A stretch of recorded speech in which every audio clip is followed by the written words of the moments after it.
Welcome back to the OPEX podcast. On today's episode, I am joined by Sue Falsone from structureandfunction.net.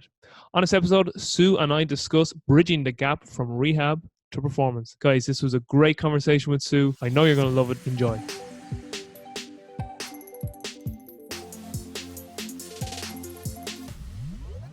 Sue, thank you so much for making time to speak with me today. How are you doing?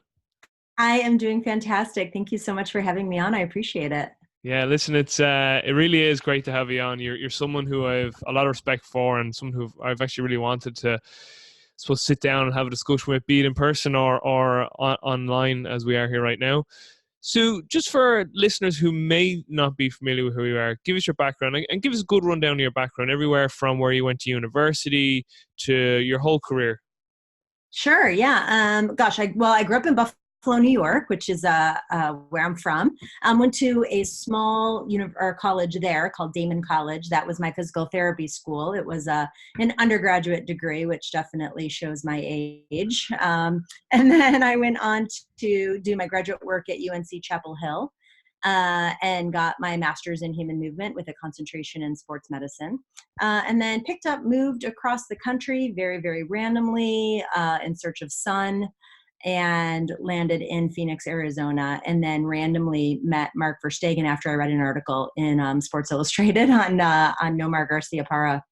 And went to go meet him and basically just started volunteering at Athletes Performance and was there for several months. And I think Mark finally realized I wasn't going to go away. So by September of that year, he offered me a job, and I ended up being at Athletes Performance and I still call it Athletes Performance. It's now called Exos, but the whole time I was there, it was Athletes Performance. So I'm conditioned to continue to call it that.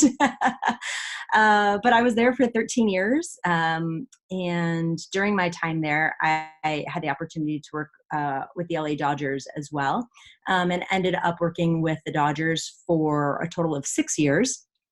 Two of those years were as their head athletic trainer, which was really cool. And then left both of those facilities or both of those organizations maybe in 2013 or 14. I can't remember. The years are blending. Took about a year off, did my yoga teacher training, kind of zenned out a little bit, and then took a job as the head of sport performance and head athletic trainer for the U.S. men's national team for soccer. And then did that for a little bit, left there and started an education company, or started teaching for another company actually. And then in 2016 began Structure and Function Education, which is my education company. And during that time as well began teaching at A.T. Still University as an associate professor in athletic training in their doctoral program for athletic trainers. And that kind of brings us to where we are today. So lots of different things going for sure. I still practice weekly. I've got a concierge physical therapy practice, so I still see patients on a weekly basis. So doing a lot of different things. You're a well-journeyed nerd. Very well-journeyed nerd. That's a great way to put it. So I've read your book. I've made notes from your book, but I've also listened to some podcasts you've been on. And before we delve into maybe more of the sort of nuts and bolts of your book, tell me what your fascination with wine is. That's a great question. When I was with the Dodgers, we were obviously in the NL West, and so we would go up to San Francisco quite often. And so with San Fran being right outside of Napa, there's just a lot of great wine, a lot of great wine bars in the San Francisco area. And so just kind of really had the opportunity to kind of get into wine. And, you start drinking good wine, then all of a sudden you can't go back to bad wine. You start to realize like what really good wine is. So I just kind of started getting into it. And then like anything, because I am such a nerd, I have to turn even drinking into school. So instead of just, getting drunk off of wine, I turn it into school. And so I start going to take sommelier classes and doing different things. I'm kind of taking a different path in my wine education now, more towards wine education versus service. So yeah, I was working at a wine bar that unfortunately closed here in Phoenix over the last couple of years. And so I would just, when I was home, I would go in and work once or twice a week. I still actually help her with wine events. So we have a wine event next weekend that I'll help her with. And so, yeah, just still like love service and love the wine industry. And it's super nerdy. So many medical people end up going into wine because it's a lot of chemistry and biology with the farming and geology with the soil. So there's just so much science to it when you start getting into what goes into putting that liquid into your glass. Obviously it tastes great and, you know, everybody enjoys, or a lot of people enjoy wine. But yeah, I just sort of nerded out on it as usual. That's yeah, it's I listened, as we said to you before we hopped on. I listened to your podcast with Scott Livingston on Leave Your Mark, and you said that like you were getting into wine, and then when you said that you were taking courses and exams, and I was like, this woman is a legend. Like so I think it is extremely healthy to have such a diverse interest, and that's I didn't even know about you going back to work at a wine bar. I think that's absolutely great. But it's funny too because I know that Dick Vermeil, I actually would be I know Al Vermeil very well. You'd obviously know Al Yeah. anyway. Such a legend in the strength and conditioning profession. Yep. But obviously his brother Dick, former NFL coach and won a Super Bowl too with the Rams. But he's gone into the wine industry as well. Like he's his own vineyard and creates his own wine down. I don't know if it's Northern California, but it's in California. So it's funny. And I know too. Speaking of Vern Gambetta, he often speaks with Gary Winkler, the great track and field coach, and like Gary Winkler apparently is an expert at making saddles. So it's just funny, like Oh, no how, way. yeah, it's funny kind of how like everyone has, like these completely diverse interests outside of what they're known for. Similar to like Derek Evely, like Derek's like so known in the track and field world, but particularly his work with Dr. Bondarchuk. But like Derek is a music like nut, like so he loves music maybe just as more as like talking about periodization. So it's funny, it's really funny. Yeah, it is funny. You've got to have those things that sort of take your brain away from what you're doing. And there's so much stuff that you can apply. Like the wine industry and the sports industry is actually really similar, just in a lot of different ways, believe it or not. So yeah, it just is. The wine education is really kind of where I'm headed. I love education stuff in general, and so yeah, I just love teaching people about wine. At the end of the day, it's what you like, but if you want to nerd out on it, it's a pretty fun thing to kind of nerd out on. So Sue, I'm fascinated to kind of get your what's the sort of, I suppose, your answer to this question, in that you spent from what I researched 13 years at Athletes Performance, and as you said, there are now Exos, and I always make the joke was like, how long are they going to keep saying this? Exos, formerly Athletes Performance. Like I interviewed Brendan Marcello yesterday, and I was like, Brendan, where's that demarcation line going to come? Is it like going to be like, when they get to 10 years, like, I think it's okay to drop the formerly at least performance right now. It's just that everyone, and he actually made a good point. He goes, well, it's probably because most people who are doing that is that they used to work there and it was AP, so they have to say Exos formerly at least performance. But it was funny. So every time someone mentioned it, they say that. But I was fascinated too in your conversation with Scott, because I've had this conversation with other colleagues too. I'm 32 now, and I know you're a little bit older than me. But we're all on this journey in life, and we go through different phases, different chapters in our life, and every suppose step on the ladder is a different growth process in our journey. And you mentioned with your conversation with Scott that you were at least performance for 13 years, and you were at the Dodgers, and at one stage, and by the way, you're a lunatic for doing this. You were vice president of AP at the time, and you were full-time head of sports medicine with the Dodgers. You did that role for 2 years. Madness, like. But Yeah. then you were like, you know what? Not only am I going to step away from one of these, I'm going to do both. And I know it's the right thing to do, even though it's a scary thing to do, but I know it's the right thing to do. I'm listening to my heart here, and I really have thought about it. Talk me through that process. I'm fascinated because, and just before I give you the mic, as they say, I've spoken to numerous friends about this, had a really good conversation with Dennis Logan about this, about Yeah. when he left. He went to the Texas facility, then he went to the Browns, and now he's here in Ireland. Absolute legend as a person. had a very good conversation with a really good friend of mine and mentor, Nicole Rodriguez, who's now over in Europe doing her thing. And it's just kind of, I just love asking people, though, what was the mindset, the thought, that sort of fire in the stomach to say, you know what, I'm going to make this leap, because it's a scary thing to do, no doubt, so I just really want to get your whole thoughts around that.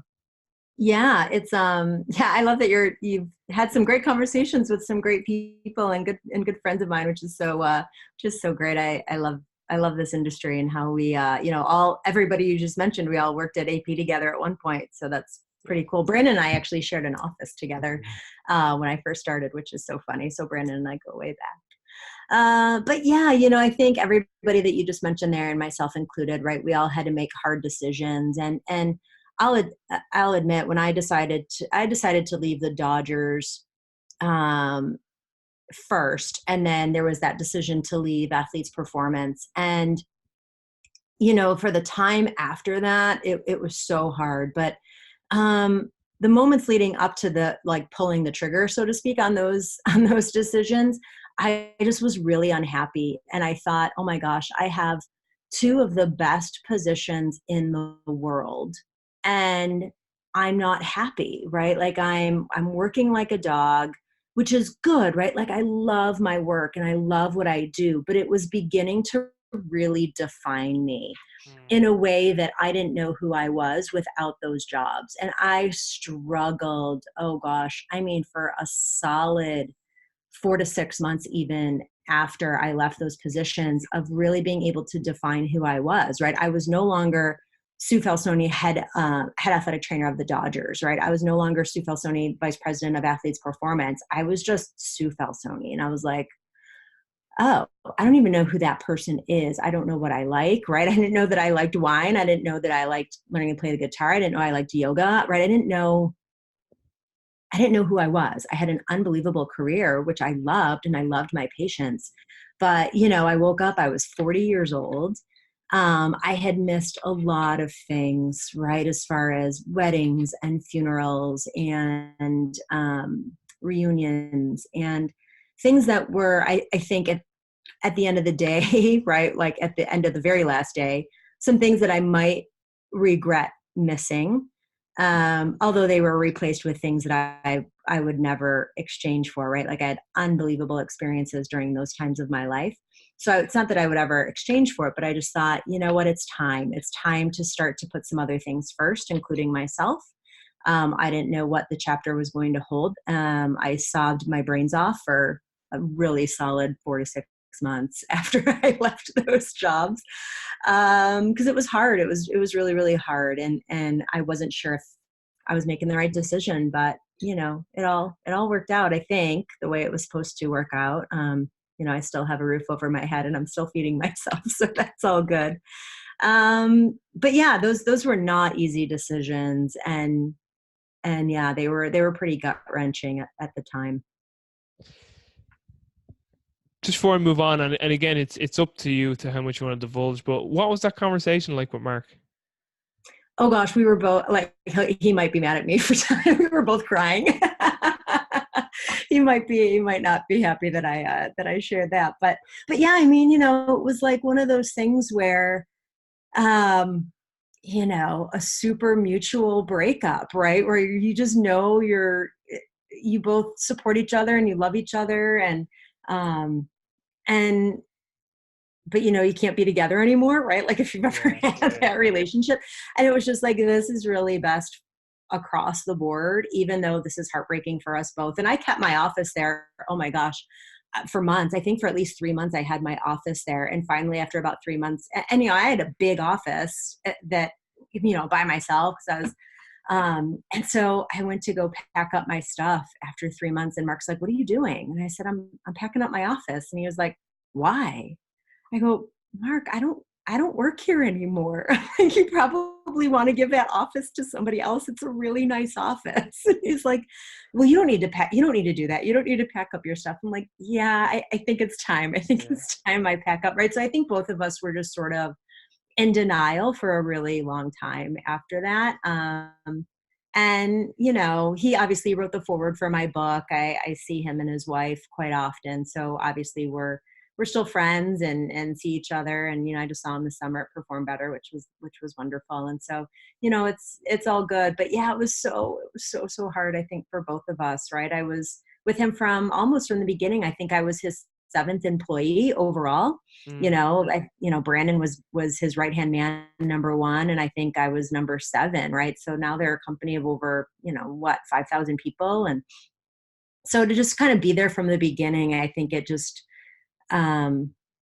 it's been really, really special to watch their growth and to have been such a big part of their history and a big part of their growth. That's something that I will never forget. I actually, one of the chefs that used to work there, she actually does some stuff for me as well, which is wonderful. And we're talking about kind of the quote unquote good old days yesterday. That was just such a special time in my life, a special time in so many people's lives. And yeah, I'm so grateful for it. Yeah, like if you think about the individuals who were there from the get-go too, and I've heard you mention them, and the only reason I'm aware of these individuals is because I've got a lot of friends who either have previously worked when it was AP or are still there now as Exos. But you had the likes of Darletto there, Luke Richardson, Winks was kind of there almost, not from the very, very start, but he came in a little bit later, but he was there for a long time too. And you just had absolute legends there from the start. As I said, Brandon and Mark too. And I suppose, listening to you speak there, saying that it was hard, it was like a breakup. It's probably because, again, it was a bit of your baby too. Like, you were basically there, like employee number 7. You've seen the growth of Exos, and to what it is today, from where it began. So no doubt, that sort of added to the emotion of the moment too. So I really appreciate you telling us about that. Yeah. No, my pleasure. It was. I mean, to think, there's the 7 of us in that room, right? Like you said, me, Brandon, Luke, Daryl, a guy named Roger Scharnhorst, Mark, and, Mark's wife, Amy. And, it was really, it's just kind of crazy to see kind of where it came from, And it's so great. I still talk to all of those people still, right? Like Daryl and I are going to go to lunch and next week when he gets back from being out of town. And so it's like those people are all still huge parts of my life, personally and professionally. And that's really special, right? I think, especially in this day and age. And, at the time when I left, I was 36 when I guess I was 36 when I left. Oh, no, that math doesn't work out. I don't know. I was 40 when I left, actually. So I was there more than a third of my life at the time, Wow. right? I'm like, when you think about how long I was there, I'm like, oh my gosh, your first third of your life, you're under 13, like you're in middle school, like you're not even in high school. So that third kind of doesn't count, right? And then that middle third is like high school, college, grad school. So you're like, okay, that doesn't. So it's like my entire adult life, I was at Athletes Performance. So it's, just super special time. It's so funny you say that, because I feel the same in terms of age. And I was like, I don't remember anything before 13. What went on? I don't remember anything. I know I went to elementary school, we call it primary school here. I was like, but I don't remember anything from that time. I know, right? It's so crazy. Yeah, no. So you wrote this book from bridging the gap from rehab to performance. And I must say, hats off, because listen, I haven't put, I was about to say pen to paper, but I suppose fingers to keypad yet myself. I have no book myself, but I'm currently in college doing a master's, so I'm well aware of the writing process in terms of essays. And from just speaking to other friends and peers within our profession and other professions who've released books, I know that it can be tedious. It's one of those, I suppose anything that's we're putting out there is going to be a bit of a grind, as they say. So my question to you is, why did you write the book?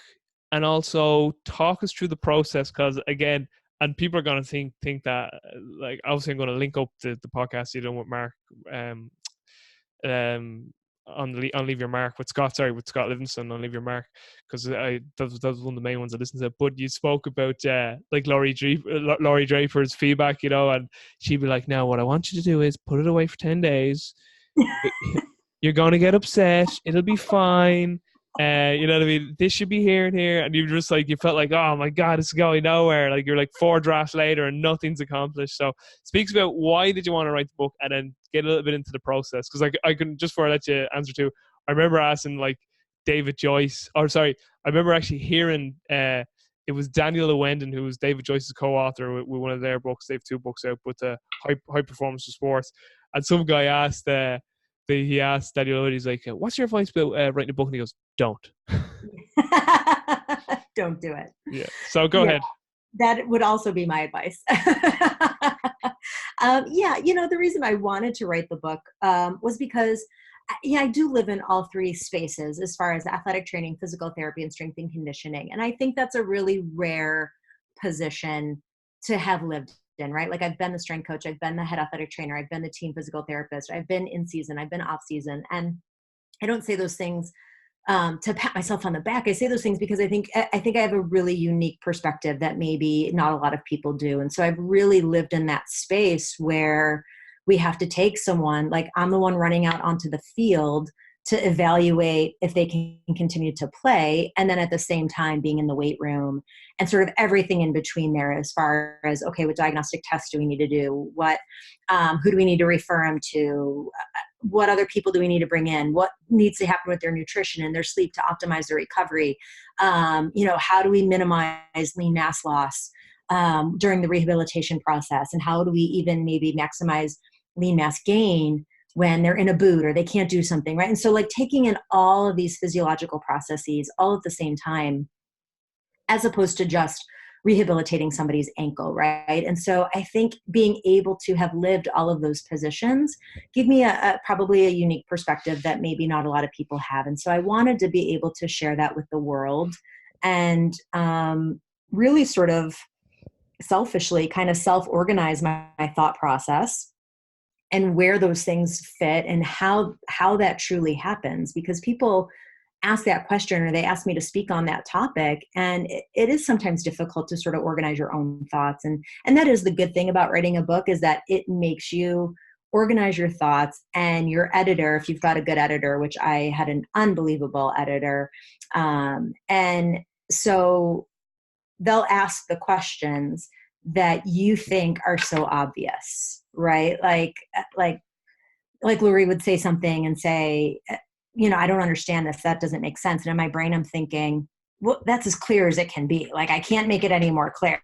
And then, I would go back and I would look at it and I'd say, oh, okay, I see what she's saying. That's not clear, right? How can I make this even more clear? And so it just continues to make you break it down until, it's super clear. And it's my mom factor. I say this all the time, like that my 75-year-old mom could read it and understand it. Not that it's the book written for the layperson or the end consumer. It is a book written for professionals.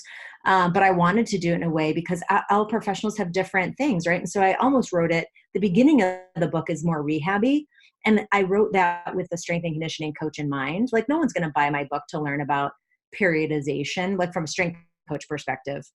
Your strength coach isn't going to buy my book to learn about periodization or power development, right? Like, there's plenty of resources that you can do, but you want to know how to utilize those things with respect to an injured person. And so the beginning of the book, where it's very more rehabby, was really written with the strength and conditioning professional in mind. Whereas at the end of the book, where I get more into strength and conditioning stuff, it was really written for more the clinician in mind. Because I always tell the clinicians, I became a better clinician the more I hung out with strength coaches, right? I didn't understand. I thought, oh, if I can get somebody to do 3 sets of 10 in a pain-free way, that they're golden, they're good to go, right? Like, clinicians don't understand how to load, prescribe, and coach 6 sets of 1, or how to utilize time under tension in order to get the physiological response that they're looking for. And so I wanted to be able to have the clinician understand those concepts. So then really the goal of the entire book is that everybody can communicate together and utilize maybe terminology and phrases and knowledge that will at least be a jumping point for a strength and conditioning professional and a rehab professional to be able to communicate with. So that's really why I wanted to write the book, because I think there was a lot of really great rehab books. There's a lot of really great strength and conditioning books, but there's none that sort of literally bridge the gap between the two, which is really what I wanted to do. Yeah, it's exactly how I like how you described there is exactly my experience from reading the book, because I would, even though I have a background in physical therapy and neuromuscular therapy, I actually studied under Leon Chato and Judith Laney and them. I would still be more from an S&C background. So the first half of the book, like, I found like I was learning a lot of new concepts. And then when I got like to the S&C at the end, like I was like, oh, like this is bread and butter. I know this stuff. Yeah. So that's exactly how I felt as I went through the book. I think what would be really good, Sue, is for the listeners, could you describe the organizational system slide you developed with Phil Sizers? Is that his name? Am I Yeah. pronouncing it right? Yeah. Phil Full Sizers? sizer. Yeah.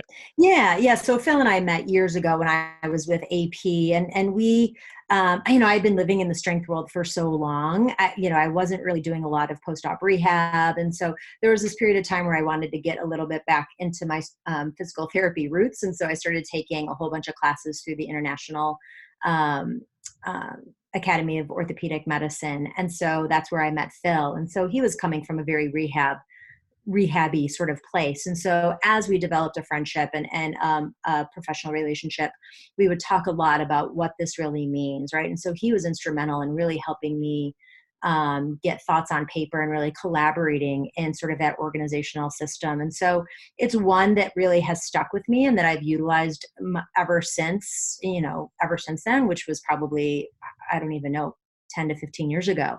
And so all of the parts, that's why I don't call it a continuum, because I feel like a continuum implies you have to pass one stage in order to move on to the next. And that's not it at all. For me, it's really just an organizational system that says, hey, you know what, all of these things are important and we can't miss one of them during the return to play process. So it kind of begins in the rehab start with a pain generator. Like, we have to be able to identify the tissue that is the issue.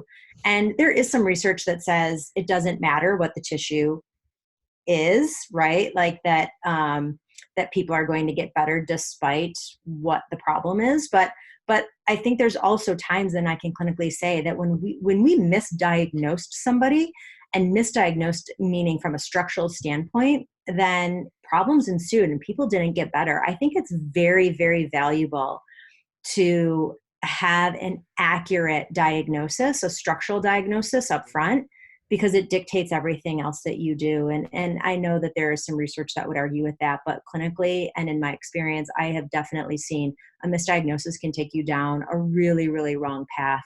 And so, I think identifying the tissue that is the issue is very, very important.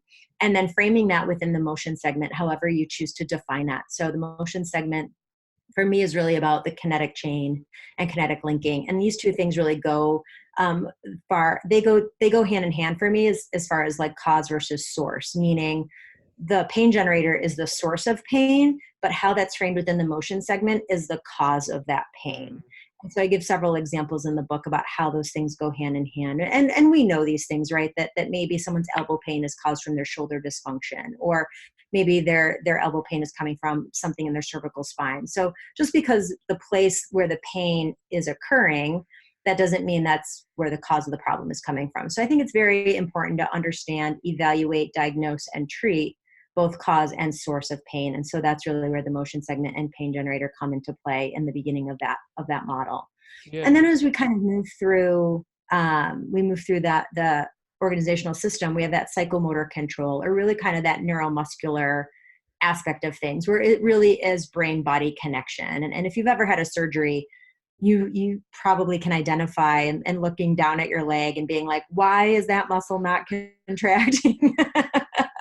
Right. And it's very mental. It's very mentally engaging and really focusing on trying to get something to fire at the right time. And so that psychomotor control aspect is really about letting agonists be agonists, let synergists be synergists, let prime movers be prime movers, let stabilizers be stabilizers, right? When stabilizers have to become prime movers, the body gets really angry. And so same thing, when prime movers have to become stabilizers, right? We see this at the hip all the time. The body gets really angry and the body doesn't function really, really well. So that's kind of that third box of that psychomotor control. But we know that people can't stay in that, right? They've got to be able to integrate these motor patterns into real life movement, which is where somatosensory control comes in. And somatosensory control is the box where it's all about the nervous system. And that's what I spoke about at Perform Better all summer, and what I'm going to kind of continue to talk about and speak about, because, we kind of are fooled, I think, in strength and conditioning and in orthopedic physical therapy that like we train muscles. Right. Well, we train the nervous system at the end of the day.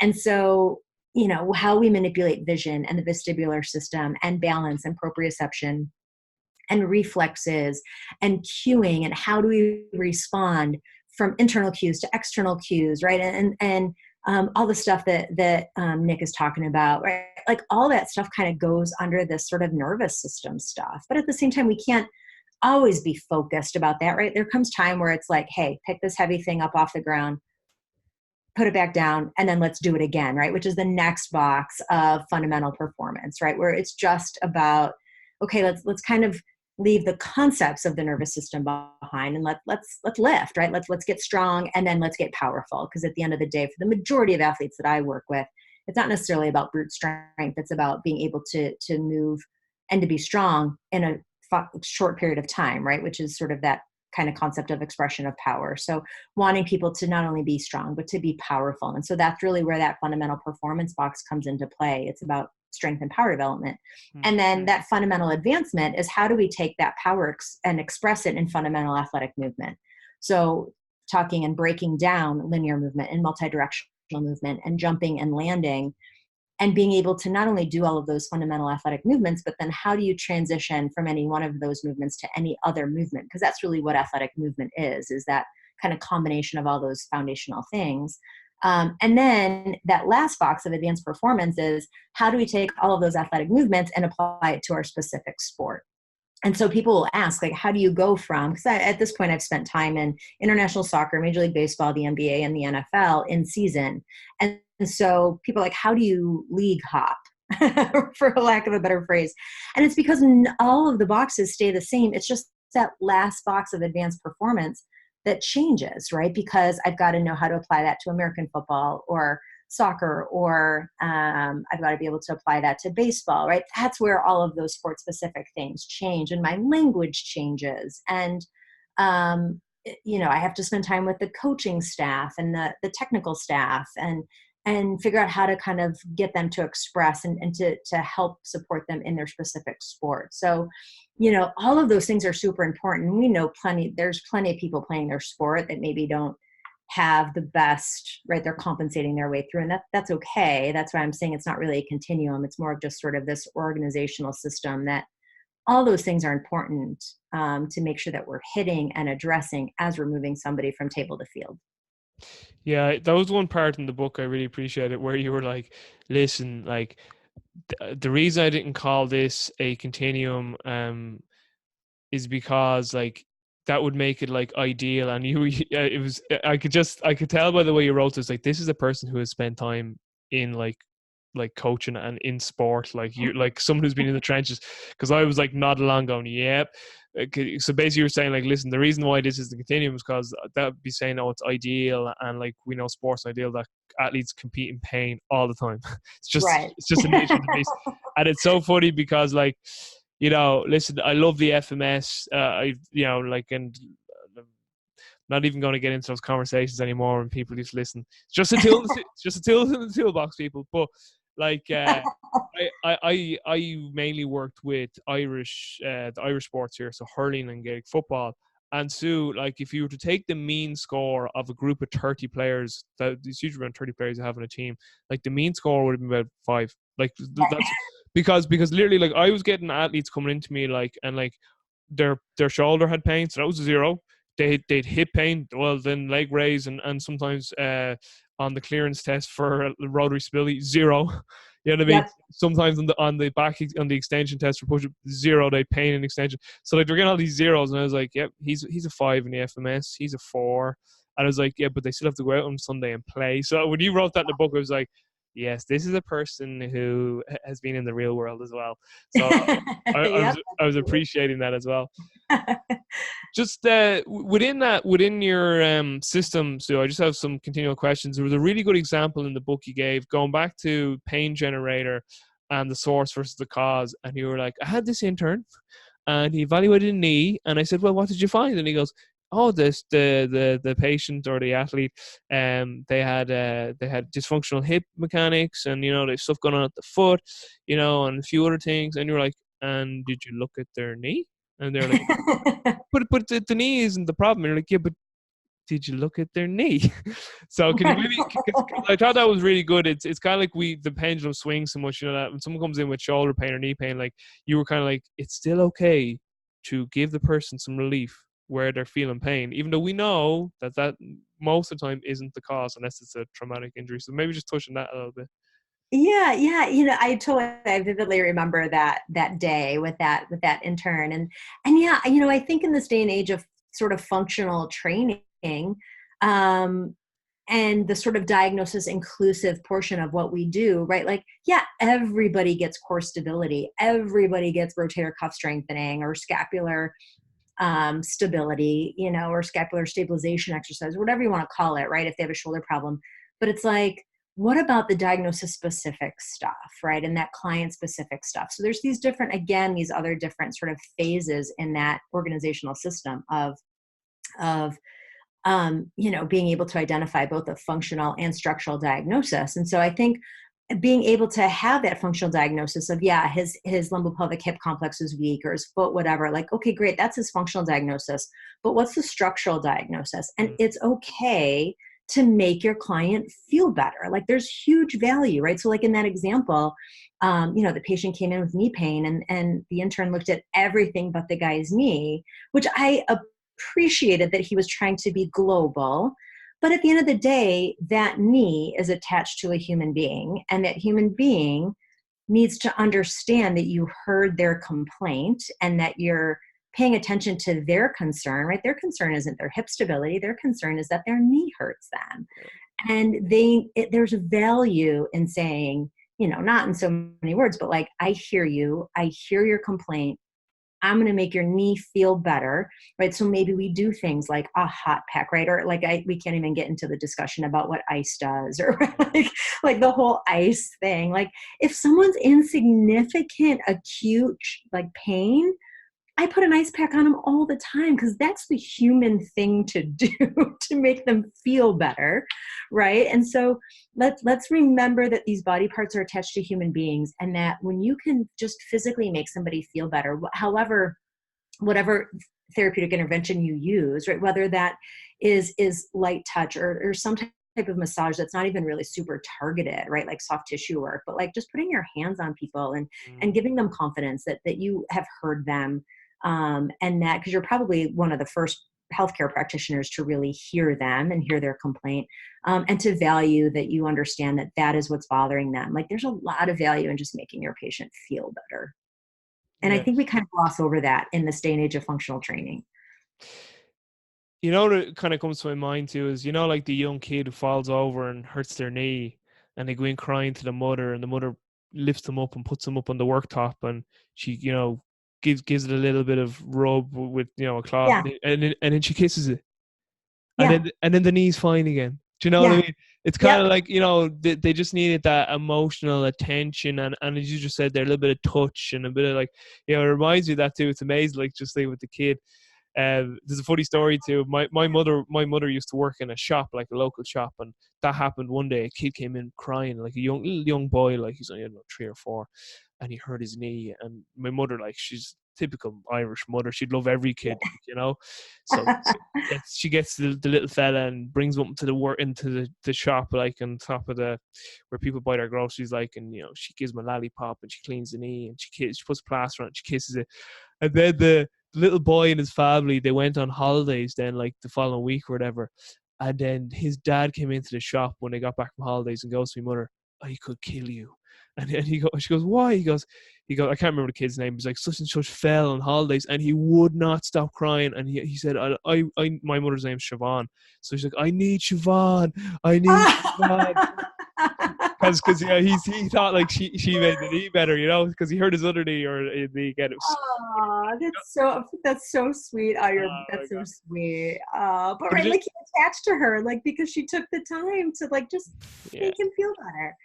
Yeah, and I think we lose that a little bit now, right? It's absolutely. like, oh, well, pain control, like I can't make my client feel better. I can't worry, like pain control is so silly, right? Or it's all like, and a lot of, pain obviously is different for everybody, right? Like my pain's not the same as your pain, right? So to say that pain is in the brain, right? Like I agree with that statement, but like there is value in trying to make people feel better. And that's a huge thing of what I do.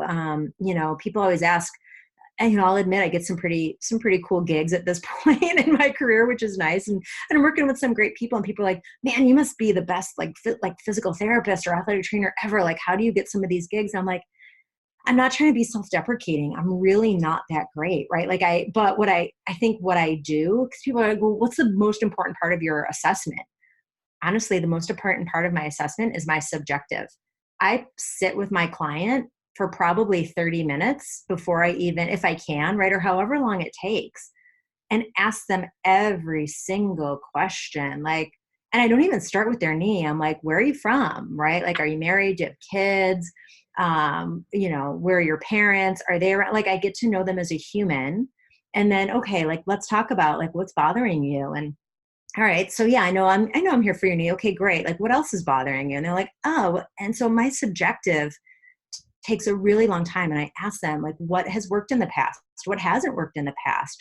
What do you feel like has helped you, right? Because there's research now that shows that patients' belief systems make a huge difference as far as how they're going to respond to treatment. So asking them, what do you feel like has helped you in the past? There's actually a really great study that looks at both acupuncture and massage. And what they did was they asked the person with back pain, they said, do you think massage is going to help you or acupuncture is going to help you?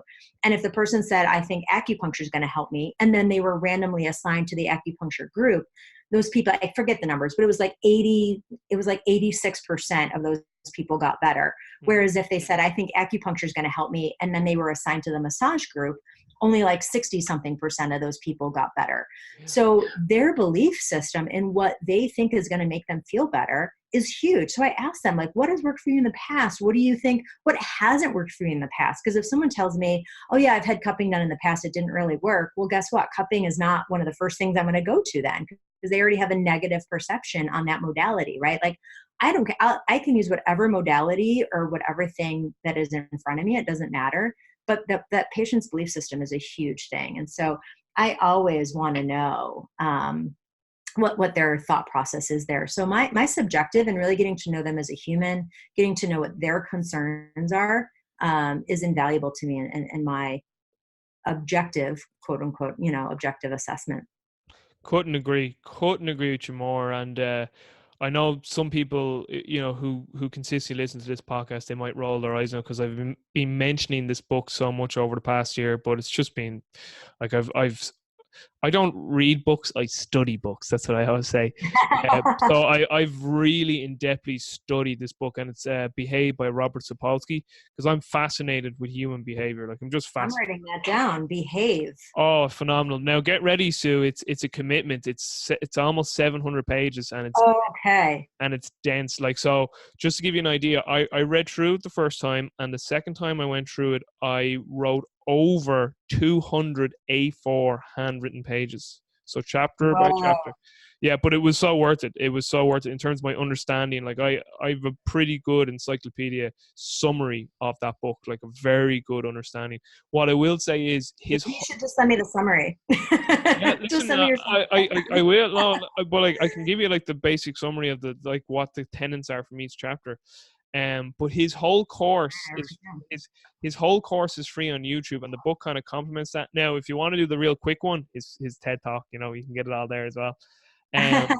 But like, just again, because ever since about 2010-ish, I came across the work of a guy called, it was originally Bruce Lipton's book, Biology Belief, but then I got into the writings of a guy called Joseph Shilton Pearce, and then I came across the work of a gentleman called Jacques Fresco, and like, I could go on for ages about them, and I'm long-winded enough. I'm long-winded enough as it is. But essentially, what their work, the combination of those gentlemen's work, made me realize was that everyone and everything is the way they are for a reason, and obviously Lipton kind of introduced me to epigenetics. I was like, oh, like, the environment is absolutely massive in dictating an organism's expression. And then when you talk about kind of more higher complex organisms like humans, then you had to talk about how we perceive our environment.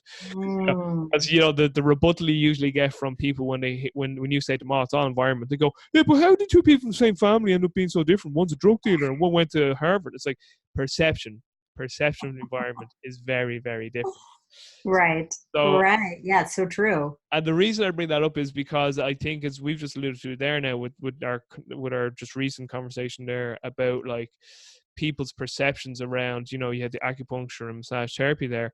It's just so true that sitting down, as you said, your subjective assessment is so key too, because what shapes how an individual currently sees and perceives reality is like so many factors. It's not one thing. That's one big thing from Sapolsky's book, is like it's multifactorial.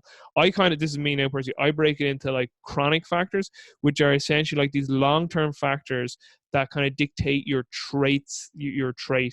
And then there's transient factors that dictate your current state. So chronic factors will be like anything from like the environment when you're inside your mother's womb, to your upbringing, to your experiences, to like your family, your culture, your religious beliefs if you have any, to your school, to your friends. All that stuff like really dictated how your brain sort of developed and the plasticity of your brain and stuff. And then the transient factors are like, did you sleep last night? What's your blood sugar like? How's your nutrition? Are you hydrated? Like they're all going to dictate more sort of like your mood or your current state.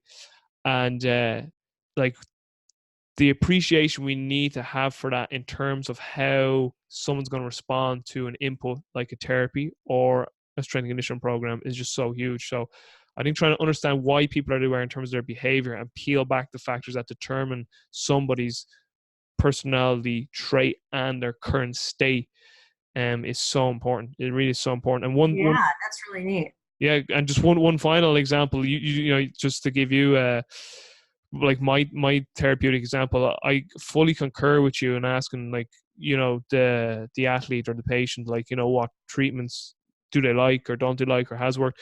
Because I can remember one specific case, and you'll probably resonate with this. I got a phone call one time from it was actually text messages. I was just thinking no one rings anymore.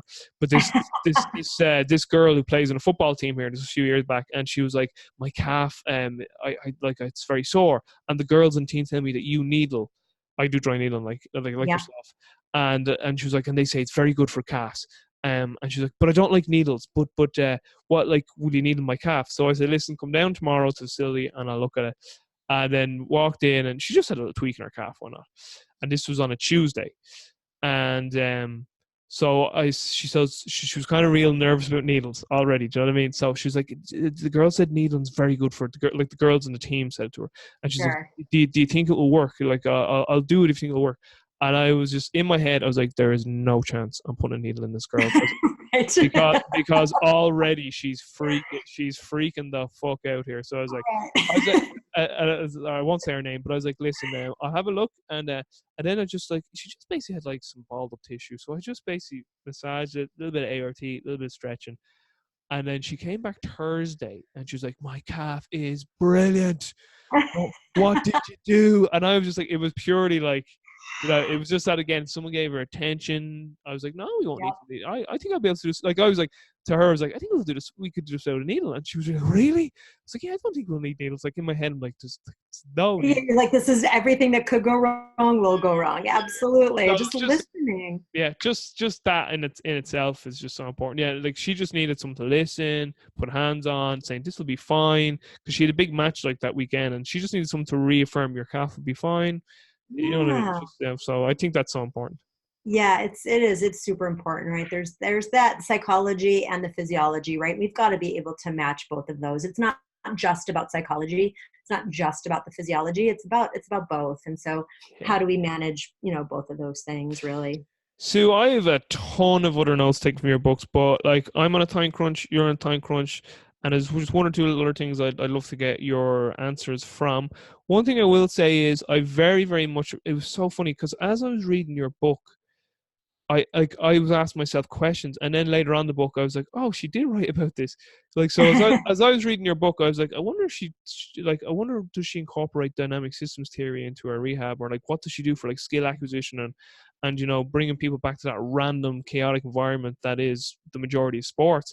And then sure, lo and behold, in chapter 7, dynamic systems theory popped out, and I have to say I absolutely loved this quote that was in like one of your clinical pearls, where you wrote, functional training, you were like, giving the organism as many degrees of freedom as possible to perform in to perform any task in any given environment. I thought that was a beautiful little snippet, because I'm a skill acquisition, like I love skill acquisition. There's a gentleman called Sean Mishka. I'm not sure if you know who he is. He's the movement. Do you know Sean? The movement Miyagi. I don't know him personal, but I've heard of his name. Well, if you just like said, Sean, talk about skill acquisition, it'll be a long day, a good long day. Yeah, good long day. But just like, I mean, make sure you've got lots of time, because he'll talk just more than me. So when you when you get the two of us on a podcast, I think we did 3 hours of a podcast sometime. So it was. Oh wow. But Sue, I've plenty more, and I'll encourage the link for the book and your website and everything will be in the show notes and whatnot. And I just really want to say it's a fantastic, fabulous book. And even just like in chapter 5 with psychomotor, like, you know, you really went into depth, and you're like, you talked about how you incorporate SFMA and FRC from SPINA, PRI, DNS, Shirley, I'm sure, gotta say, make sure I say her name right, because Mike Boyle slapped my wrist. Shirley Sarman. Sarman, yep. Sarman. I think yep. I used to say Sarman or something. He goes, it's Sarman, or whatever. But anyway, movement impairment syndromes. I'll just put it at that. Yeah, there we go. So yeah, you know, you really, really, you know, did the gamut on this book. You know, it's a phenomenal resource. And I just want to say thank you so much for putting it together. Now, before I let you go, I would like to ask you just one or two little quick questions. Sure. What is your top book recommendation, and what are you currently reading? Okay, these are great questions. So, well, you know, I do a lot of like business reading now. So, you know, we're talking top clinical book, top business book, right? Like there's so many. Could be. So what I'd say, to give you a little more frame of reference, any book. Now, some people come back and say, well, it depends on the person who's asking and what age they are, what time they're like. But if you just had to give like one book away that you were like, I think anyone could benefit from this, no matter what. Yeah, one of my favorite books is Patrick Lee, and I'm going to say his name wrong. Patrick Leone. It's right here on my bookshelf. Patrick Lencioni, right? He's a good paisan, like me. Patrick Lencioni, and his book called 5 Dysfunctions of a Team. Oh, yes. Is really, really good. And I think it can be applicable to sport. It can be applicable to business, right? Because there's all of these sort of general characteristics. It's such an easy read, and he makes it into like a story. And then at the end kind of talks about business, but like there's just general characteristics, right? There's always that guy on the team that has this characteristic profile and this guy that has this characteristic, right? And so I think I learned a lot from that book. I've read that book several times over the course of many years, right? I kind of always go back to it.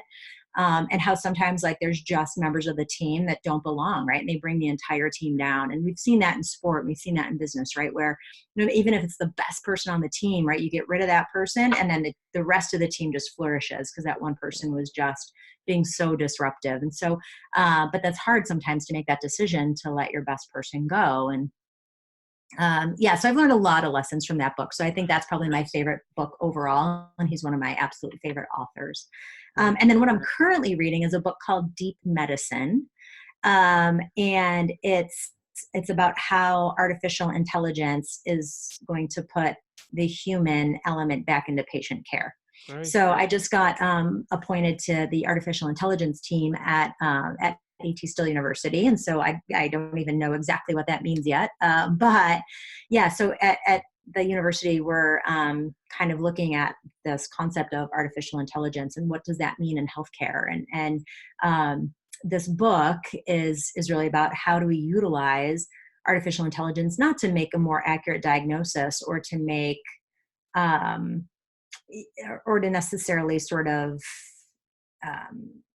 cure a disease process, but like, how can we utilize artificial intelligence to allow the clinicians to really be more human and to have more human contact, and how do we utilize it to kind of put that human element back into medicine? So I'm only like one chapter in, so I'm not doing a very great description of the book yet, but that's what I'm currently reading.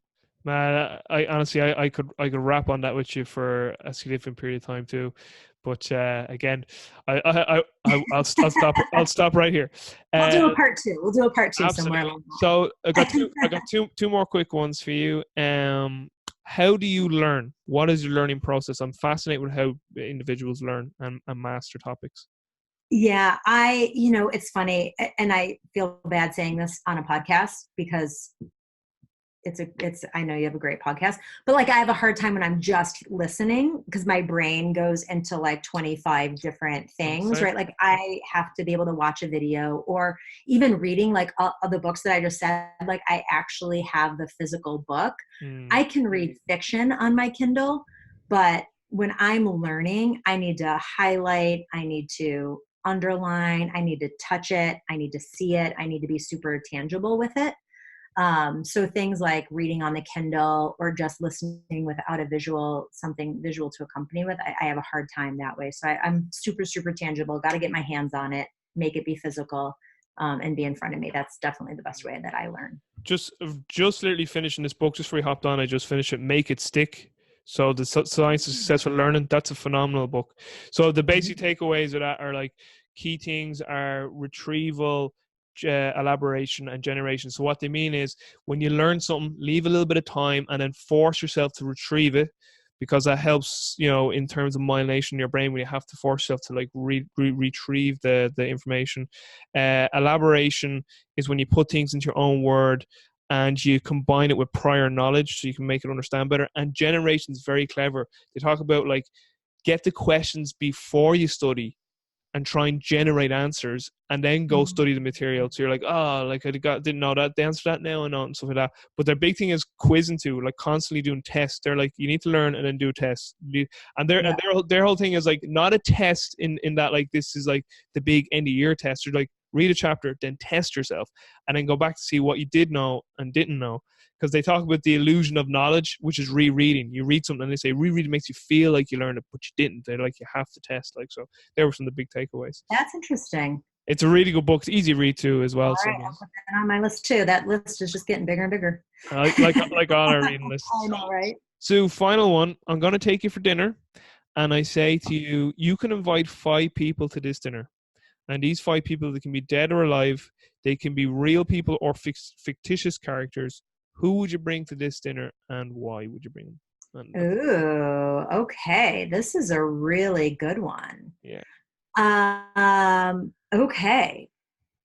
Not to be too stereotypical, but I think my first one would be Jesus. I think that would be a really interesting thing to kind of have him sit down and kind of be able to ask a whole bunch of really interesting spiritual and guiding questions. That would be pretty good. Did you say this and just show him the book and go, no, I didn't say any of that? Yeah, I know, right? Like, is this, well, tell me what you meant here. That would be really interesting. Yeah, no, I didn't say any of that. No, I always joke too, like if Jesus was at dinner, I'd be like, I knew you weren't that white. There was no way. I know, no chance. No way you lived in the Middle East and were that white. Those statues are bullshit. I knew it. Well, and let's face it, though, dinner would have tons of wine, right? Because he would just keep turning all the water into wine. So it'd be a great conversation to like just be great for you. You're like, no, great for me. Jesus, try this wine. Believe me, trust me. Yeah. I know my wine. Yeah, make the next batch Sauvignon Blanc. That'll be great, right? Like that'd be awesome. So yeah, so I think like Jesus would bring a lot of cool things to the table, to that conversation. I think Richard Branson would be someone really interesting to have at dinner too. Nice, everything he's done from a business standpoint, and yeah, those sorts of things I think would be really, really cool. The accent is so good too, isn't it? His accent's so good, so brilliant. Oh, his accent's fantastic, right? Like that would be really interesting to kind of hear all the things that he would have to say about his things that he's done, places he's been, business-wise, like his thought process, the whole thing. Who else? Gosh, Jackie Robinson. I think he'd be one that I would really like to kind of sit down and rap with. Not just because of the Dodger connection, but just sort of the things that he went through kind of during that time period and how he got through it. I think that that movie 61. Have you ever seen that movie? I haven't. I know who Jackie Robinson is, but I haven't seen the movie. Yeah. Oh, well, no, 61 was about not Jackie Robinson. that's another great baseball movie, but Mm. just about guys back in that area, in that era. But yeah, that, I think maybe it was just the Jackie Robinson movie. I don't even know, but that movie was really touching to me, to just see sort of what he went through and what he had to deal with. So I think he'd be really, really interesting to kind of talk to and talk to about that time, in our country's history, the role he played, as a person of color, kind of being the first one to do that right on the baseball field, and sort of the criticism and persecution and everything that he had to dealt with. I think that we probably know a fraction of what he went through. So I think that would be really amazing to sit and chat with him. So that's 3. Let's see, I've got 2 more. Um, um, um, um, um, Great answer so far, by the way. Gosh, thanks. This is really good. I'm getting locked up on the last 2 because there's so many good people that you could put there, right? Like, I think another person would be really interesting would be Barack Obama. So, forget your political affiliations, right? Like, Brandon Marcello yesterday had him. Did he at his table too? So yeah, so I think that'd be for some of the same reasons, right? Like, pioneer, in being a person of color in the position that he had as the leader of our country, right? And then just that, like, being a president of the United, like, I can't even imagine what that is like to be the president of the United States, where just like right out of the gate, half the people hate you, and like being okay with that, right? Like, just yeah. So like, regardless of what your political affiliation is, I think he'd have some really interesting stories. And yeah. Plus, you could sit and talk about basketball, right? Like, because he's like a huge basketball player. He's a huge sports nut. So, like, I think him and Jackie would totally get along from a sports standpoint. It's like, I think the whole mix would be a cool mix of people. Because he's from what I read, I am acting like I know Barack Obama, which I don't. But like, from what I read, he's a pretty good sports nut. So we could sit around and talk about sports, which would be cool. And then my 5th person. Who would my 5th person be? Oh my gosh. I don't know. I'm going to say my mom, Yeah. because I think it would be cool to have my mom at the table with all those people so she could hear the conversation. So yeah, I'm going to cop out and say my mom on the last one. Sue Falsone, you are an absolute legend, as we say here in Ireland. Real quick, where can people find out more about you and everything you got going on? Oh, great. Yeah. Head over to, 2 websites. So SueFalsone.com. I'll admit I don't do the most fabulous job of keeping that website super up to date, but you can definitely find my book information there. And then structureandfunction.net is my education website. We're going to be doing a whole bunch of new education stuff right now. Structure and Function is sort of known as being a dry needling education company, but we're making an announcement, I think today or tomorrow, that'll be pretty exciting, as we kind of move into a new era of being an education company. And there's going to be a lot of education surrounding the book as well. So the point of the book was to be a jumping point, not an ending point. So we're going to be doing a lot of online education and in-person education sort of surrounding the book in different ways. And so all of that information will be on structureandfunction.net. And then all my social media stuff, I'm not super creative. It's just Sue Falsone somewhere. It'll all be linked up. I link up everything in the show notes, so no worry. Perfect. And slap my wrist there, Falsone. Oh yeah, no, we're, I didn't even hear it. It's funny. People say my name in different ways all the time, and it doesn't even matter. No worries. Falsone. But I gotta say, it is a cool name, Falsone. It's so cool. All right, so I'll just say quick goodbye. I'll sign off here on the podcast, and I'll say a quick goodbye to the offline. So for all the listeners, everything will be linked up in the show notes. Check out Sue's work; it's amazing, and she's an absolute legend, as I said. So for everyone, take care. Peace.